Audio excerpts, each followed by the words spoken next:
Mi nombre es Sandra Becchione, soy médica veterinaria. Mi nombre es Cristian Augialoro, soy técnico en control bromatológico. Formamos parte del equipo de capacitadores del área de seguridad alimentaria y te damos la bienvenida al curso de manipulación de alimentos modalidad virtual de la Municipalidad de 3 de Febrero. Comenzamos el módulo 1 del curso de manipulación de alimentos hablando de la legislación vigente que rige en nuestro país. En el año 1969 se sancionó el Código Alimentario Argentino con la Ley 18.284, que fue reglamentado en el año 71 con el Decreto 2126. Se trata de un reglamento técnico en permanente actualización que establece las normas higiénico-sanitarias, bromatológicas, de calidad y genuinidad que deben cumplir las personas físicas o jurídicas, los requisitos que deben cumplir los establecimientos y los productos que caen en su órbita. Esta normativa tiene como objetivo primordial la protección de la salud de la población y la buena fe en las transacciones comerciales. El Código Alimentario consta de 22 capítulos y 1.417 artículos.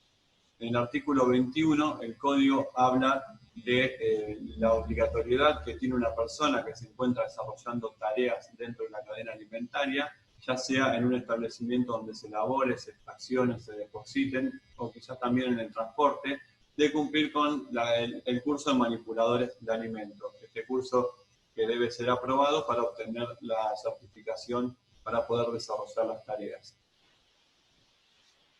El objetivo del curso de manipuladores de alimentos es conocer las formas correctas de manipulación para su adecuada preparación, conservación y consumo, comprender y transmitir la responsabilidad asociada al manejo de alimentos para un número importante de consumidores, como ocurre en todo establecimiento o industria alimentaria. Conocer la base de las buenas prácticas de manufactura y tener en cuenta la importancia que tiene un manipulador al desarrollar su trabajo dentro de la cadena alimentaria. La cadena alimentaria es desde que el alimento es materia prima hasta que llega a la mesa del consumidor.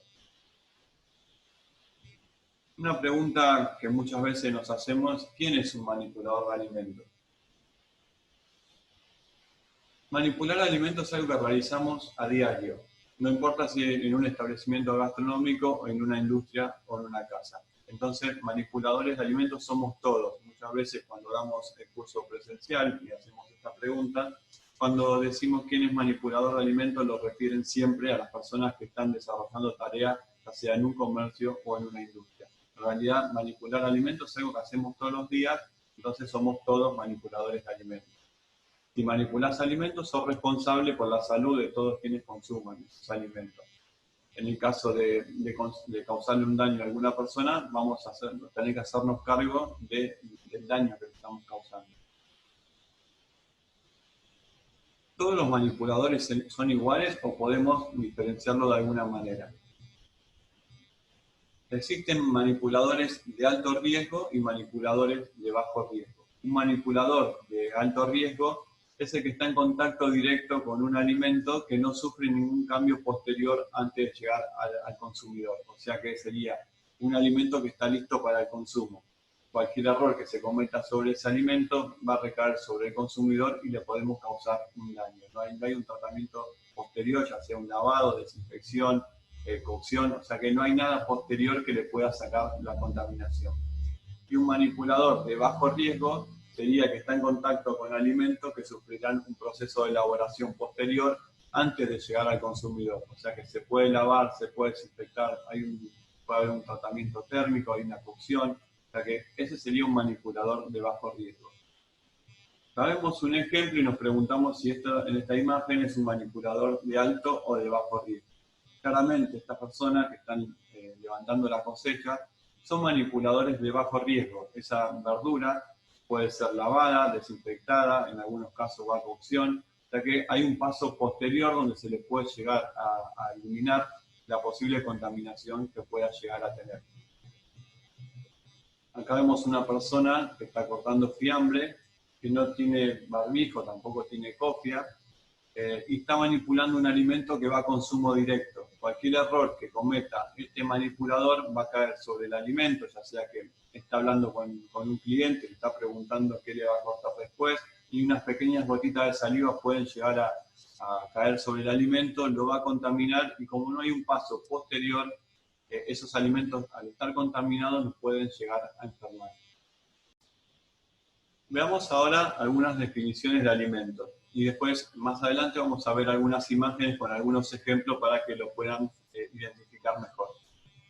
Un alimento genuino es el que responde a la legislación vigente, o sea que cumple con toda la normativa que establece el Código Alimentario, tanto en materia prima, en ingredientes, en procesos, en todo lo que tiene que ver con el rótulo.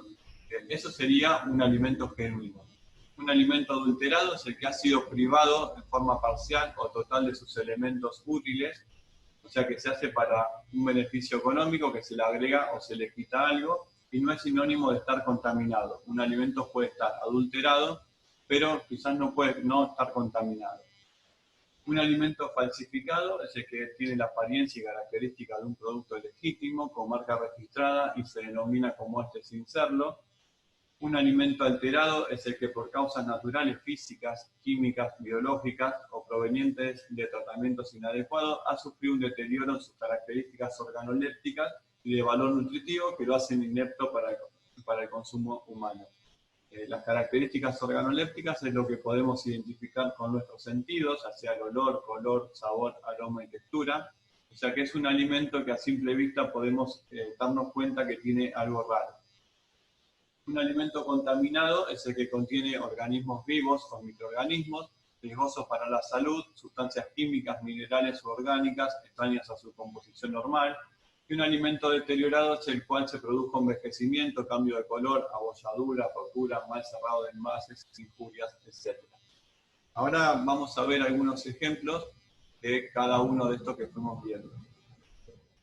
Un alimento adulterado, acá vemos una leche de coco, que esto fue encontrado durante una inspección, donde vemos del lado izquierdo que tiene la fecha, el sello como sale de fábrica original, que tiene el número de lote y la validez, ¿no? Hasta de qué año duraba el producto.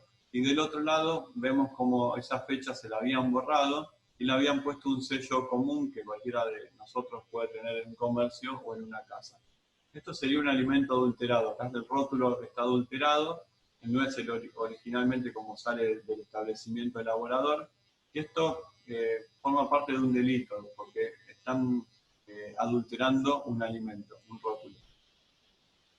Tenemos un ejemplo de lo que sería un alimento falsificado. Esto se dio en el año 2019, donde la empresa Malolio y la empresa El Aceite Corazón denunciaron que sus productos estaban siendo falsificados. Vemos del lado izquierdo el aceite Malolio, donde el envase es muy parecido, la etiqueta también es muy similar, solo cambia los litros que tenía un envase y el otro, pero estaba falsificado, no salía del establecimiento elaborador que estaba habilitado. Por eso la misma empresa fue la que denunció ante las autoridades sanitarias.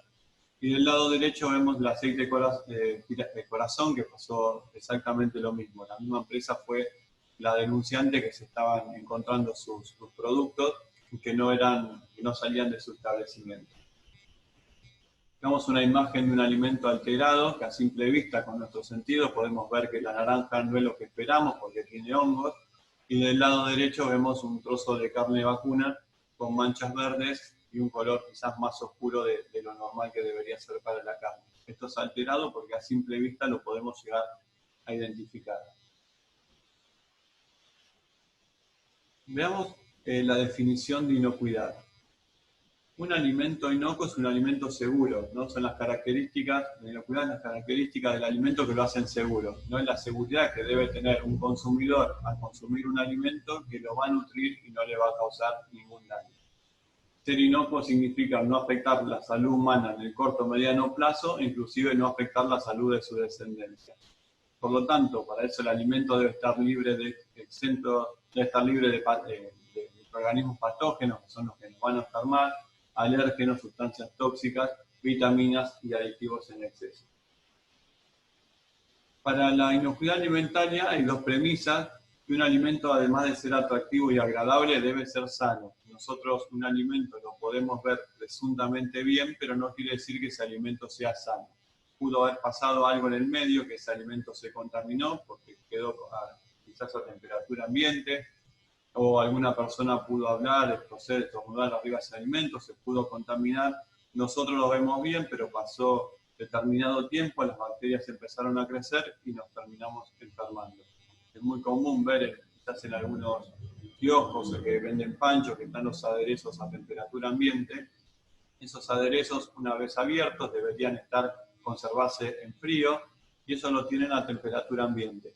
Quizás consumimos el alimento porque lo vimos bien, no notamos ningún cambio en el color, en el olor, pero nos terminamos enfermando porque dejó de ser inocuo, no se conservó a la temperatura que debería ser. Un alimento puede ser vehículo de una enfermedad antes de que se encuentre alterado. Esto va a depender mucho de la composición de cada alimento, que algunos tardan más tiempo que otros en cambiar el aspecto en el color, en el sabor, la textura, que nos podamos llegar a dar cuenta mucho más fácil. En todo establecimiento hay 5 claves de inocuidad que se deben cumplir para obtener alimentos sanos. Comenzamos con la clave número 1, que es usar agua y materias primas seguras. En todo establecimiento, en todo comercio, es obligatorio, está establecido por Código Alimentario Argentino, que el agua debe ser potable. Para eso se debe hacer un análisis físico-químico una vez por año y un análisis microbiológico cada 6 meses. Eso va a determinar si el agua que estamos utilizando es potable o no. No importa si el agua se utiliza para intervenir en algún proceso de elaboración. Con el agua hacemos muchas cosas, nos lavamos las manos, las consumen los mismos empleados que trabajan en el establecimiento, se lavan las máquinas, utensilios. En muchas cosas interviene el agua, por más que no intervenga en el proceso de elaboración. Y si el agua no es potable, terminamos haciendo contaminación cruzada a través de las manos, de una mesada, de una rejilla. O sea que el agua debe ser potable siempre. Recuerden que el agua también es un alimento. En cuanto a las materias primas seguras, todo establecimiento se debe asegurar que las materias primas no estén contaminadas, porque si no, si elaboramos algún alimento con esas materias primas que sufrieron en algún momento algún tipo de contaminación, no vamos a obtener un alimento de calidad, un alimento seguro. Conservar la higiene en todo momento, no solo la higiene del manipulador, sino también la higiene del establecimiento en todas las áreas. No mezclar alimentos crudos y cocidos para evitar lo que se llama contaminación cruzada, es otra de las claves. Cocinar los alimentos completamente, y cuando hablamos de cocinarlos completamente, nos referimos en el centro del alimento, no en superficie. Debe superar en su interior los 70 grados para tener una buena cocción. Mantener los alimentos a temperatura segura, ya sea de refrigeración, de congelados, productos congelados, los que son super congelados. Es muy importante llevar un registro de las temperaturas y también controlar a qué temperatura recibimos los alimentos.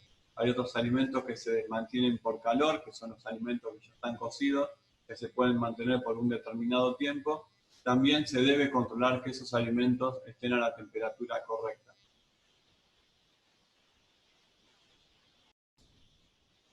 En esta última parte del módulo veremos nociones de microbiología y las posibles causas de contaminación. Un alimento puede contaminarse a lo largo de toda la cadena alimentaria. Dicha contaminación está originada por distintas causas. Los contaminantes pueden ser químicos, físicos o biológicos. Los contaminantes químicos pueden ser el resto de productos de limpieza que quedaron en un proceso de desinfección, de limpieza y desinfección que no fue adecuado, no fue bien enjuagado y quedaron restos de detergente, pudo haber quedado restos de lavandina. También puede ser incorporado con fertilizantes, con agroquímicos, con insecticidas, con pesticidas. Puede también deberse a un error de las tareas de fumigación, que viene el fumigador y tira con líquidos por cualquier lado y pueden llegar al alimento. Pueden ser agregados durante el almacenamiento, en la elaboración o en el envasado. Contaminantes físicos pueden ser incorporados a través del manipulador de alimentos, a través de alguna maquinaria que tenga alguna pieza floja o quizás no tenga un correcto mantenimiento y tenga pintura que se empieza a descascarar, llega a pedacitos de pintura con óxido. También puede ser incorporada por las condiciones edilicias, ¿no? Un techo que se empieza a descascarar porque tiene humedad y pequeños pedacitos de material en forma imperceptible pueden llegar al alimento y puede ocasionar un daño al consumidor, ¿no? Puede ser metales también, puede ser restos de vidrio, de astillas de madera, plástico, piedras en algunos alimentos que vienen con algunas pequeñas piedritas. Esos son contaminantes físicos. Contaminante biológico, acá tenemos 5 y son los más importantes. Puede ser bacterias, virus, hongos, parásitos y levaduras. ¿Dónde se encuentran estos microorganismos? Pueden estar en el suelo, en los insectos, en roedores, en aves, etc. La contaminación puede ser directa o indirecta. La contaminación directa es cuando se da en contacto en forma directa entre un alimento que está sano y uno que está contaminado. O sea que se da de alimento a alimento. Y la contaminación cruzada indirecta se transfieren los alimentos de un alimento que está contaminado a uno que está sano a través de un vehículo, o sea que hay un vector que lleva los contaminantes de un alimento a otro. En este caso puede ser por medio de las manos, utensilios, de equipos, mesadas, tabla de cortar, en un trapo de rejilla. A través de esos vectores pueden llegar los contaminantes de un alimento crudo a uno cocido. Tenemos un ejemplo de un manipulador que está preparando, vemos que unos sándwiches o unas hamburguesas, que apoyó una bandeja de alimentos sobre el cesto de basura. Acá tenemos una contaminación cruzada directa. Otro error muy común que a veces se comete en la manipulación de alimentos, verlo en carnicerías es muy habitual.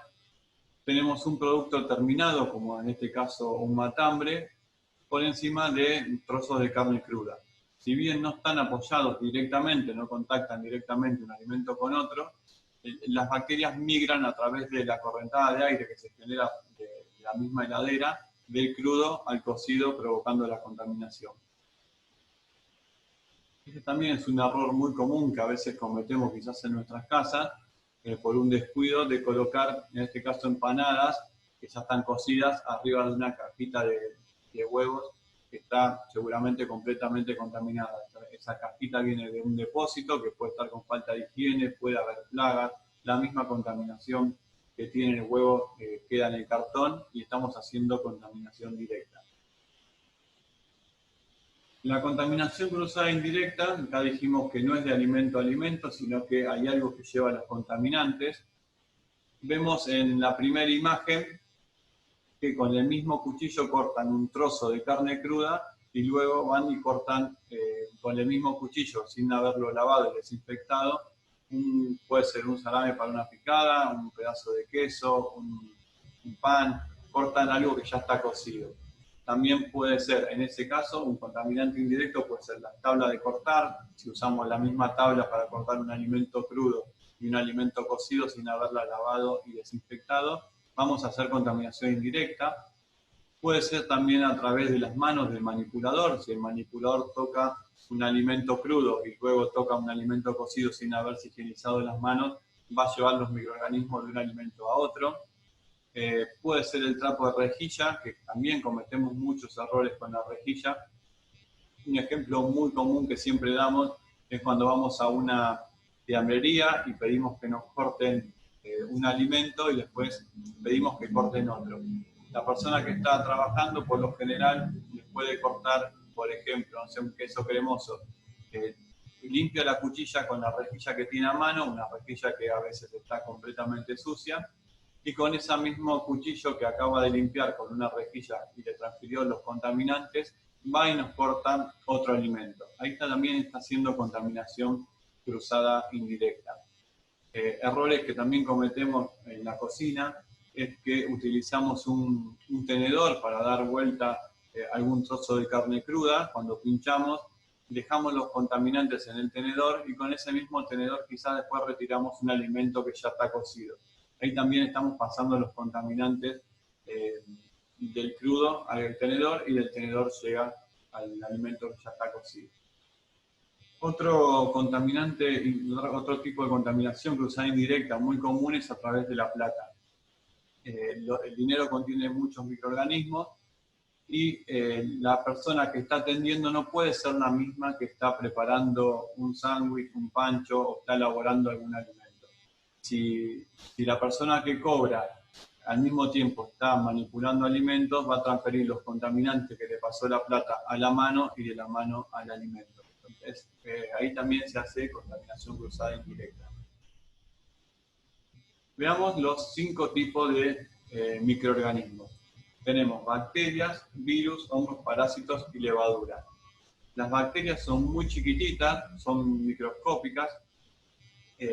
Las bacterias tienen la posibilidad de reproducirse en cualquier lugar. Se puede reproducir en un alimento, se puede reproducir en una persona, se puede reproducir en el agua, ya que cuando encuentran las condiciones necesarias para poder reproducirse, lo puede hacer.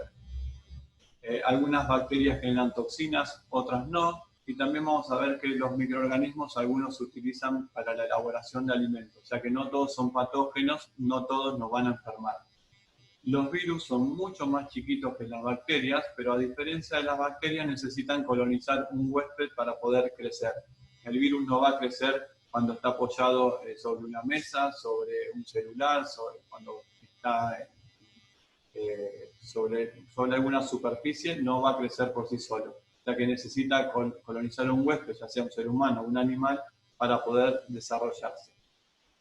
Parásitos, hay algunos que los podemos ver a simple vista, que son los que se encuentran quizás en las hojas de lechuga o en el pescado como el anisaki, que se pueden llegar a ver, y también otros que son microscópicos como es el parásito de la triquinosis.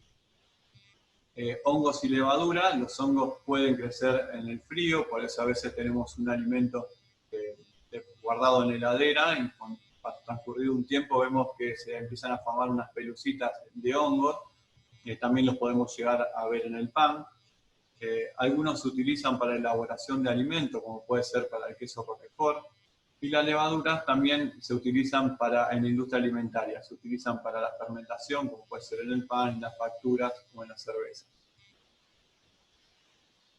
Los microorganismos dijimos que pueden ser para uso industrial, puede ser para la elaboración de pan, de vinos, quesos, yogur, vinagre. Hay algunos que producen alteración, que deterioran los alimentos, formando un gas, coagulación, putrefacción, etc. Algunos nos pueden enfermar porque algunos son patógenos, que tienen la capacidad de producir enfermedad, y lo hacen a través del consumo de agua o de alimentos. Algunas bacterias que vamos a ver durante el transcurso del curso, que es Salmonella, Escherichia coli, Listeria, Estafilococo. También vamos a hablar de triquinosis y en cuanto a los virus vamos a hablar del virus de la hepatitis A.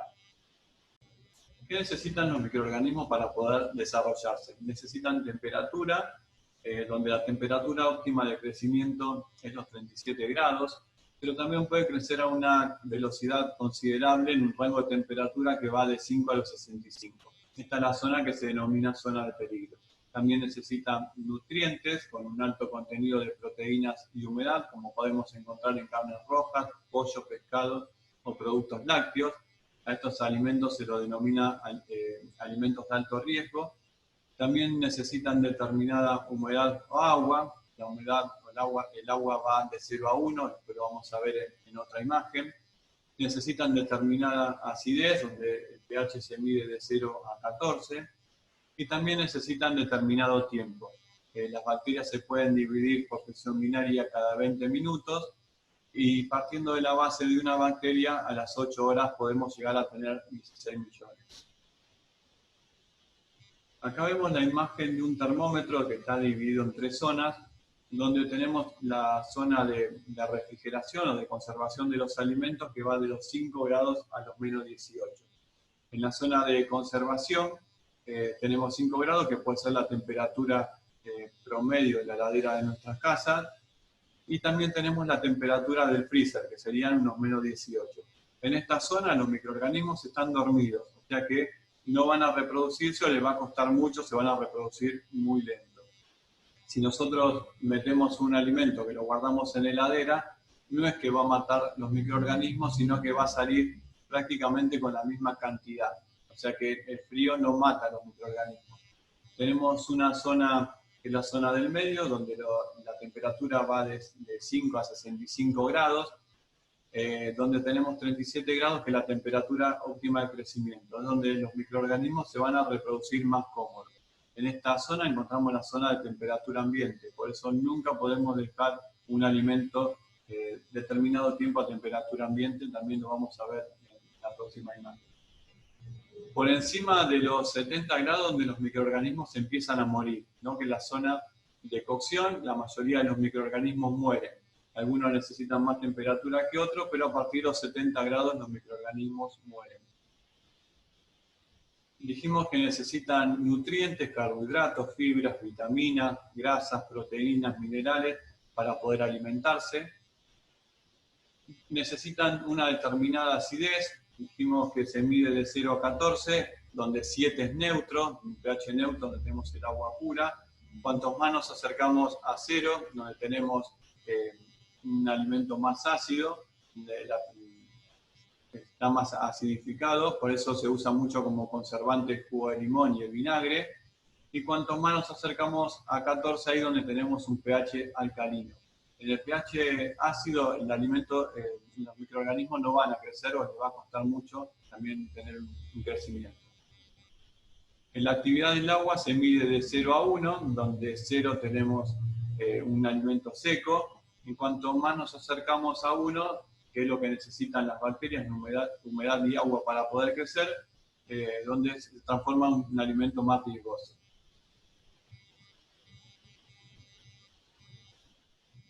¿Cómo van a crecer las bacterias? Partimos de la base de una bacteria. A los 20 minutos esa bacteria se dividió en dos, tenemos 2 bacterias. A los 40 minutos vamos a tener 4 bacterias, que así como llegamos a las 2 horas que tenemos 64 bacterias por gramos de alimento. Hasta ahí no nos vamos a enfermar, hasta ahí es suficiente para que nuestro organismo las pueda soportar. Pasadas las 2 horas tenemos mayor cantidad de bacterias y es ahí donde nos enfermamos. Por eso nunca se puede dejar un alimento más de 2 horas a temperatura ambiente. Acá vemos un ejemplo muy común que podemos encontrar en las casas de comida, que tienen unas empanadas que ya están cocidas, expuestas a temperatura ambiente. Acá está expuesta a todo tipo de contaminación, no solo a la temperatura, sino también a una contaminación ambiental, donde vuela tierra, contaminación por plagas, contaminación de que puede venir una persona, se puede poner a hablar arriba de esos alimentos y les puede agregar mayor contaminación. Nunca debemos dejar los alimentos conservados de esta forma. Esto debería estar guardado en una heladera, refrigerados a la temperatura que debería ser, hasta que llegue el consumidor y esos alimentos se calientan y se les entrega en perfectas condiciones. ¿Cómo se descongelan los alimentos? Un error muy común que cometemos es descongelar los alimentos a temperatura ambiente. Nos sacamos de la heladera porque lo vamos a cocinar a la noche o al otro día, nos sacamos de la heladera, lo ponemos arriba de la mesada porque pensamos que de esa forma se descongela bien. Ahí lo que estamos haciendo, por más que el alimento esté frío porque está congelado, las bacterias van a empezar a crecer igual. El alimento se empieza a descongelar, tienen disponibilidad de agua, tienen nutrientes propios del alimento y encuentra temperatura ambiente. Entonces los microorganismos empiezan a crecer. Esa sería una forma incorrecta de descongelar. Un método muy utilizado para hacerlo, para descongelar, es el microondas, un aparato que fue creado para eso, para descongelar alimentos y también para calentarlos, que se usa mucho para este tipo de cosas.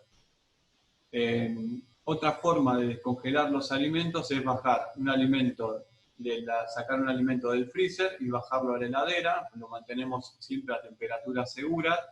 Quizás nos lleva un poco más de tiempo, pero siempre se mantiene a temperatura segura. También se puede descongelar metiendo el alimento bajo el chorro de agua a temperatura ambiente, pero no lo debemos dejar en un recipiente sumergido en el agua. El agua debe estar constantemente en circulación. Lo debemos dejar envuelto en una bolsita o en el envase original y lo ponemos abajo del chorro de agua a temperatura ambiente hasta que se descongele. Otro método que son para las pastas frescas, las pastas caseras también puede ser, que van directamente del freezer que están congelados a cocción, al agua hirviendo. Es una forma que las pastas se van a despegar correctamente y va a llegar la temperatura de cocción a todos los sectores. Una forma de pasar del freezer a la cocción directa. Y también están las hamburguesas que vienen súper congeladas, las patitas de pollo, las verduras o las milanesas también, las supremas que son congeladas, también van directamente del freezer a cocción. Lo que nunca debemos hacer es descongelar los alimentos a temperatura ambiente.